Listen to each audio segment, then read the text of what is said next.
നമസ്കാരം. ഇത് CS രാജീവ് തെക്കേറ്റിൽ അർത്ത് and short of management continuous education പ്രോഗ്രാമിലെ വേറൊരു വീഡിയോ ആണിത്. ഇന്നത്തെ വീഡിയോയിൽ നമ്മൾ സംസാരിക്കുന്നത് CS എക്സിക്യൂട്ടീവിൻ്റെ ജൂൺ 2025 മോഡ്യൂൾ 2 പരീക്ഷയുടെ ലാസ്റ്റ് മിനിറ്റ് പ്രിപ്പറേഷൻസുമായി ബന്ധപ്പെട്ട കാര്യങ്ങളാണ്. ജൂൺ 1, 2025 പരീക്ഷ ആരംഭിക്കുന്നത്. എനിക്കറിയാം ആർത്ത എഡ്ജ് ഓൺലൈൻ ആൻഡ് ഓഫ്ലൈൻ ബാച്ചിലെ കുട്ടികൾ വളരെ ആക്റ്റീവായിട്ട് പഠിച്ചുകൊണ്ടിരിക്കുകയാണ്. അവരുടെ റിവിഷൻസ് എല്ലാം കഴിഞ്ഞ് ലാസ്റ്റ് മിനിറ്റ് ടോപ്പിക്സ് ബ്രഷപ്പ് ചെയ്തുകൊണ്ടിരിക്കുകയാണ്. എനിക്ക് CS എക്സിക്യൂട്ടീവിൻ്റെ സെക്കൻഡ് മോഡ്യൂൾ എക്സാം എഴുതാൻ പോകുന്ന കുട്ടികളോട് ലാസ്റ്റ് മിനിറ്റിൽ അവർ ചെയ്യേണ്ട ചില കാര്യങ്ങളെക്കുറിച്ച് പറയുന്നത്, പേപ്പർ വൈസ് ചെയ്യേണ്ട കാര്യങ്ങളെക്കുറിച്ചാണ് എനിക്ക് ഈ വീഡിയോയിൽ പറയാനുള്ളത്. സെക്കൻഡ് മോഡ്യൂൾ ആദ്യത്തെ പേപ്പർ CMSL ആണ്. ക്യാപിറ്റൽ മാർക്കറ്റ് ആൻഡ് സെക്യൂരിറ്റിയിലോ 2 പോർഷനാണ്, 40 mark 60 mark. Capital market generally വളരെ സ്കോറിംഗ് ആയിട്ടുള്ള ഒരു ഏരിയ ആണ്. അത് ഫോക്കസ് ചെയ്ത് എല്ലാ ചാപ്റ്ററും എല്ലാ ടോപ്പിക്കും റിവൈസ് ചെയ്ത് ഉറപ്പുവരുത്തുക. നിങ്ങൾക്ക് ഈ ടോപ്പിക്കുകൾ അറിയാമോ എന്ന് ചോദിച്ചുകൊണ്ടും അനാലിസിസ് ഷീറ്റും രാജീവ് സാറ് എക്സ്പെക്ടഡ് ഷീറ്റും ഞാൻ നിങ്ങൾക്ക് ഷെയർ ചെയ്തിട്ടുണ്ട്. ഈ ചെയ്തിരിക്കുന്ന ആ 2 ഷീറ്റുകളിലെ എല്ലാ ടോപ്പിക്കുകളും നിങ്ങൾക്ക് അറിയും എന്ന് നിങ്ങൾക്ക് ഉറപ്പുവരുത്തണം. ടെക്സ്റ്റ് ബുക്ക് വെറുതെ ഇങ്ങനെ റഫായിട്ട് വായിച്ചിട്ട് ക്യാപിറ്റൽ മാർക്കറ്റിൽ ഒരു ടോപ്പിക്ക് പോലും മിസ്സാകാതിരിക്കാൻ നോക്കുക. ദെൻ നെക്സ്റ്റ് പോർഷൻ നമ്മൾ സെക്യൂരിറ്റി ലോ പഠിക്കുന്ന സമയത്ത് ICDR, LODR, സാസ്റ്റ്, ബൈബാക്ക് ഇങ്ങനത്തെ ടോപ്പിക്കുകളാണ് ഞാൻ ഇമ്പോർട്ടൻറ്റ് ടോപ്പിക്കുകളായിട്ട് നിങ്ങളോട് പറഞ്ഞിട്ടുള്ളത്. ഈ ചാപ്റ്ററുകളിൽ നിന്നും മാർക്കുകൾ നമുക്ക് തള്ളി പോകാതിരിക്കാൻ, നമുക്ക് കൊഴിഞ്ഞു പോകാതിരിക്കാൻ നിങ്ങൾ ശ്രദ്ധിക്കണം. ആ ടോപ്പിക്കുകൾ ഏതൊക്കെ ടോപ്പിക്കുകളാണോ നിങ്ങൾ ലാസ്റ്റ് മിനിറ്റ് നിങ്ങൾക്ക് ഈ ടോപ്പിക്കുകൾ അറിയാമോ, അല്ലെങ്കിൽ നമ്മുടെ എക്സ്പെക്ടഡ് ഷീറ്റിൽ ഏതൊക്കെ ടോപ്പിക്കുകളാണോ പറഞ്ഞിരിക്കുന്നത് ആ ടോപ്പിക്കുകളെല്ലാം നിങ്ങൾക്ക് അറിയണം. ഒരു കാര്യം മനസ്സിൽ വെക്കുക, ചോദ്യങ്ങൾ ഒരിക്കലും സ്ട്രേറ്റ് ക്വസ്റ്റ്യൻസ് ആയിരിക്കില്ല. അത് ഒരു പ്രാക്ടിക്കൽ ആസ്പെക്ട് ഉള്ള ക്വസ്റ്റ്യൻസ് ആയിരിക്കും.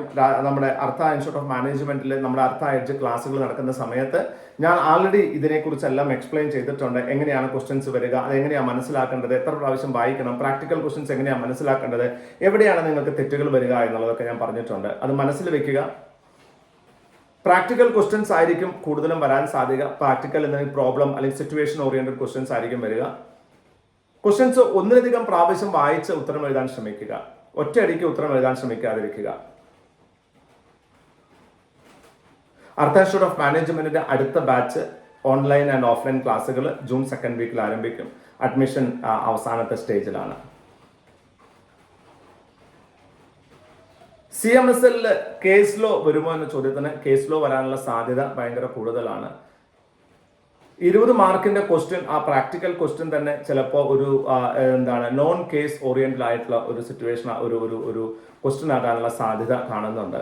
ഒരു കാര്യം നിങ്ങൾ മനസ്സിലാക്കുക, 20 മാർക്കിന്റെ ക്വസ്റ്റ്യൻ ആയിരിക്കും നിങ്ങളുടെ തുരുപ്പിച്ചിട്ട്. കാരണം അതിന്റെ ഒരു ഏറ്റവും വലിയ അഡ്വാൻറ്റേജ് എന്ന് പറഞ്ഞാൽ ക്വസ്റ്റ്യൻ ഭയങ്കര വലുതാണെങ്കിൽ ഉത്തരം വളരെ ചെറുതായിരിക്കും. സോ പ്ലീസ് ഒരിക്കലും ഫ്രസ്ട്രേറ്റഡ് ആവാതിരിക്കുക. CMSL കഴിഞ്ഞ പ്രാവശ്യം ഏറ്റവും ഒരു സുഖമുള്ള ഒരു പേപ്പറായിരുന്നു. വളരെയധികം ഈസി ആയിട്ടൊരു പേപ്പറായിരുന്നു. വാല്യുവേഷനിലാകട്ടെ എക്സാമിനേഷനിലാകട്ടെ. അങ്ങനെ ആകട്ടെ എന്ന് പ്രതീക്ഷിക്കാം. ഞാൻ പറയുന്നു, ഒരു ടോപ്പിക്കും പുതുതായിട്ട് പഠിക്കാതിരിക്കുക. പഠിച്ച ടോപ്പിക്കുകൾ സ്റ്റെബിലൈസ് ചെയ്യുക. ഒരു ചാപ്റ്ററും വിട്ടു പഠിക്കാതിരിക്കുക. ECIPL നിങ്ങൾക്ക് കാണുമ്പോൾ പേടി ഉണ്ടാകുമെങ്കിലും ECIPL വളരെ രസകരമായ ഒരു പേപ്പറാണ്. അതായത് നിങ്ങൾക്ക് എല്ലാ ചാപ്റ്റേഴ്സും ഡിഫറെന്റ് നിയമങ്ങൾ ആയതുകൊണ്ട് തന്നെ ഏതെങ്കിലും ഒരു നിയമം ഓർമ്മയില്ലെങ്കിലും മറ്റു നിയമം നിങ്ങൾക്ക് ഓർമ്മയുണ്ടാകാനുള്ള സാധ്യത ഭയങ്കര കൂടുതലാണ്. അതുകൊണ്ട് തന്നെ ECIPL പേടിക്കാതിരിക്കുക. ഇന്റലക്ച്വൽ പ്രോപ്പർട്ടി ലോ എന്ന് പറയുന്ന പോർഷൻ 40 മാർക്കുണ്ട്. ആ 40 മാർക്ക് നിങ്ങൾക്ക് വളരെ ഈസി സ്കോറിംഗ് ആണ്. പ്രോസസ്സുകൾ ഫോളോ ചെയ്യുക. എങ്ങനെ ഒരു പേറ്റന്റ് എടുക്കാം, എങ്ങനെ ഒരു പേറ്റന്റ് റിവൈവ് ചെയ്യാം, ഒരു പേറ്റന്റ് നമ്മൾ എക്സ്പയർ ആയി കഴിഞ്ഞാൽ എത്ര സമയത്തുള്ള റിവൈവ് ചെയ്യാൻ സാധിക്കും, ഈ ഏരിയകൾ നന്നായിട്ട് മനസ്സിലാക്കുക. Patent, trade mark, copyright important topics ആണ്. ട്രേഡ് മാർക്ക് എന്താണ് ചെയ്യേണ്ടത്, കോപ്പിറൈറ്റിന്റെ സ്പെഷ്യാലിറ്റി എന്താണ്, ആർക്കൊക്കെ കോപ്പിറൈറ്റ് രജിസ്റ്റർ ചെയ്യാൻ പറ്റും, ഇങ്ങനെയുള്ള കാര്യങ്ങൾ നോക്കുക. അതിന്റെ പ്രോസസ് ഓഫ് രജിസ്ട്രേഷൻ ചോദിച്ചേക്കാം. ഇനി ചില കേസ് ലോ ബേസിസിൽ ഇങ്ങനെ ഒരു കോപ്പിറൈറ്റ് ഉണ്ടായിരുന്നു, ഈ കോപ്പിറൈറ്റ് ഇങ്ങനെ വയലേറ്റ് ചെയ്യപ്പെട്ടു, ഇത് ഇന്ന സമയത്തിനുള്ള കേസ് കൊടുത്തു, ഈ ടൈപ്പ് ഓഫ് പ്രാക്ടിക്കൽ ക്വസ്റ്റ്യൻസ് നമുക്ക് അതിന് പ്രതീക്ഷിക്കാം. ഡിസൈൻസും അതുപോലെ തന്നെ what is the difference between copyright and design, ഇത് ചിലപ്പോൾ ചോദിച്ചേക്കാം. അല്ലെങ്കിൽ കോപ്പിറൈറ്റ് ആൻഡ് ഡിസൈൻ ചോദിച്ചേക്കാം. അതുമായി കോപ്പിറൈറ്റും ഡിസൈനും ചേർന്നുള്ള ചോദ്യങ്ങൾ നിങ്ങൾക്ക് പ്രതീക്ഷിക്കാവുന്നതാണ്. 40 മാർക്ക് നിങ്ങൾക്ക് വളരെ ഈസി ആയിട്ട് സ്കോർ ചെയ്യാൻ പറ്റുന്നതാണ് ആ ജനറിക് ആയിട്ടുള്ള ഐഡന്റിഫിക്കേഷനും ഒക്കെ വളരെ ചേർന്നിട്ട്. ഇനി നമ്മൾ ഇക്കണോമിക് ലോയിലേക്ക് വരുന്ന സമയത്ത് നമ്മുടെ ഇക്കണോമിക് ലോ, കമേഴ്ഷ്യൽ ലോ എന്നാണ്. ഇനി നമ്മൾ കമേഴ്ഷ്യൽ ലോ ആണെങ്കിൽ കോമ്പറ്റീഷൻ ആക്ടും കൺസ്യൂമർ പ്രൊട്ടക്ഷൻ ആക്ടും നിങ്ങൾക്ക് ഒരു 20 മാർക്ക് സ്കോർ ചെയ്യാൻ തരാൻ സാധ്യതയുള്ള ഏരിയയാണ്. 20 മാർക്സ് നമുക്ക് അവിടെ നിന്ന് സ്കോർ ചെയ്യാൻ പറ്റും. കോമ്പറ്റീഷൻ നിയമത്തിൽ നമ്മൾ പഠിക്കേണ്ടത് the history of competition law and the present situation of competition law. കോമ്പറ്റീഷനുമായി ബന്ധപ്പെട്ടുള്ള ചില കേസ് ലോസ് ചോദിച്ചേക്കാം. വളരെ സ്മാർട്ടായിട്ട് ആൻസർ ചെയ്യാൻ ശ്രമിക്കുക. The difference between consumer under competition act and consumer under consumer protection act that has to be definitely understood. അത് മനസ്സിലാക്കണം. അതൊരിക്കലും അതിലൊരു ഉപേക്ഷ വിചാരിക്കരുത്. അതുപോലെ തന്നെ ഇക്കണോമിക് ലോയിൽ വരുന്ന സമയത്ത് നിങ്ങൾ ഫെമയ്ക്ക് അല്ലെങ്കിൽ RBIയുമായി ബന്ധപ്പെട്ട, ODIയുമായി ബന്ധപ്പെട്ട ലിബറലൈസ് റെമിറ്റൻസ് സ്കീമുമായി ബന്ധപ്പെട്ട, അതും അല്ലെങ്കിൽ ഓവർസീസ് ഡയറക്റ്റ് ഇൻവെസ്റ്റ്മെന്റ്, അത് ഞാൻ പറഞ്ഞു. അതുപോലെ ബിനാമി, അതുപോലെ അങ്ങനത്തെ നിയമങ്ങളിൽ നിന്നായിരിക്കും കൂടുതൽ ക്വസ്റ്റ്യൻസ് വരിക. അതിൽ ചോദ്യങ്ങൾ പേജസ് വെച്ച് നോക്കുകയാണെങ്കിൽ FTP, FDAയിലൊക്കെ ധാരാളം പേജസ് ഉണ്ട്. ഈ പേജസുകൾ നിങ്ങൾ പേടിച്ച് അത് മാത്രം ഫോക്കസ് ചെയ്യാതിരിക്കുക. അതിന് കമ്പാരിറ്റീവ്ലി കുറവ് ക്വസ്റ്റ്യൻസ് ആണ് സ്ഥിരമായിട്ട് ചോദിച്ചു വരുന്നത്. പക്ഷേ ഞാനല്ല ക്വസ്റ്റ്യൻ പേപ്പർ ഇട്ടത്. ഡെഫിനറ്റ് ആയിട്ടും ക്വസ്റ്റ്യൻസ് ഇടുന്നതിന്റെ വ്യാപ്തി നമുക്ക് പറയാൻ പറ്റത്തില്ല. പക്ഷേ ഇഫ് യു ക്യാൻ ടേക്ക് പഴയ കാര്യങ്ങൾ, എന്താ പറയുക, പഴയ കാര്യങ്ങൾ നമ്മൾ പഴയ ക്വസ്റ്റ്യൻ പേപ്പേഴ്സ് നമ്മൾ നോക്കുകയാണെന്നുണ്ടെങ്കിൽ I personally feel that actually focus more on chapters other than FDA and FTP, then that will definitely help you to score. But don't forget to focus on competition, consumer, on problems also, like case laws and practical scenarios, and as well the definition between consumer in competition act and consumer in consumer protection act. And consumer protection act redressal ഫോറത്തിന്റെ കപ്പാസിറ്റികളെ കുറിച്ച്, പവേഴ്സിനെ കുറിച്ച്, അതിന്റെ അപ്പീലിനെ കുറിച്ചുള്ള കാര്യങ്ങളൊക്കെ മനസ്സിലാക്കി വെക്കുക. ECIPL comparatively scoring papers ആണ്. സ്മാർട്ടായിട്ട് നമ്മൾ ആൻസർ എഴുതുകയാണെങ്കിൽ അനാവശ്യമായിട്ട് പേടിക്കാതിരിക്കുക. FDI, FTP പോലുള്ള ചാപ്റ്ററിനെ പേടിക്കാതിരിക്കുക. അത് വളരെ സിമ്പിൾ ആയിട്ട് നിങ്ങൾക്ക് ഉത്തരം എഴുതാൻ പറ്റുന്നതാണ്. കുറച്ച് കോമൺ സെൻസ് ചേർത്ത്, കുറച്ച് എക്സാമ്പിൾ ചേർത്ത് നിങ്ങൾ ഉത്തരം എഴുതുക എന്നത് മാത്രമേ അതിലുള്ളൂ.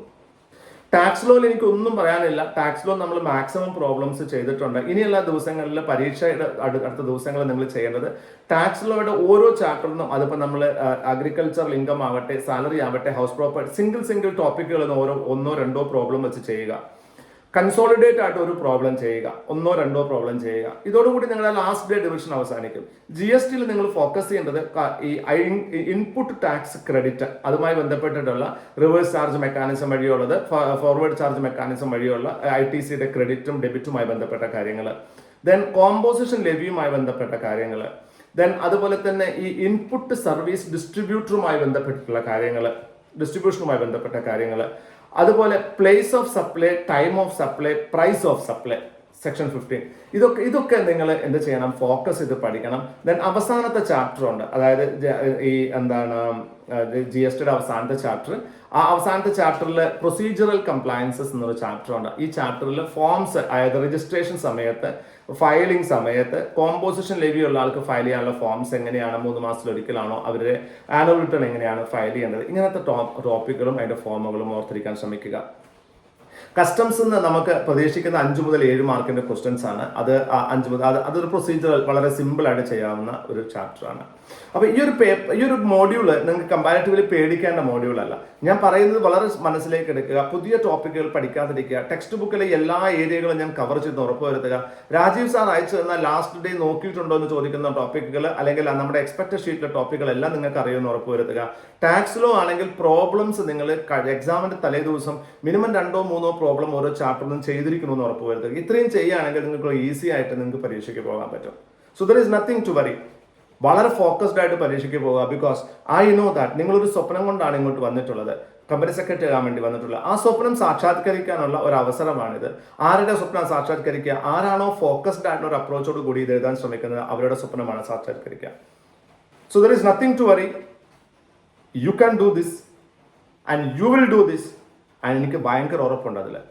Because I know that you are going to be a company secretary. ഈ വീഡിയോ ഇഷ്ടപ്പെട്ടെങ്കിൽ ലൈക്ക് ചെയ്തോളൂ, ചാനൽ സബ്സ്ക്രൈബ് ചെയ്തോളൂ. ഇത് ഉപയോഗപ്പെടുമെന്ന് ആരെങ്കിലും ഉണ്ടെങ്കിൽ അവർക്ക് ഷെയർ ചെയ്ത് കൊടുത്തോളൂ. അടുത്തൊരു വീഡിയോ വരേക്കും. This is Rajeev signing off. Thank U.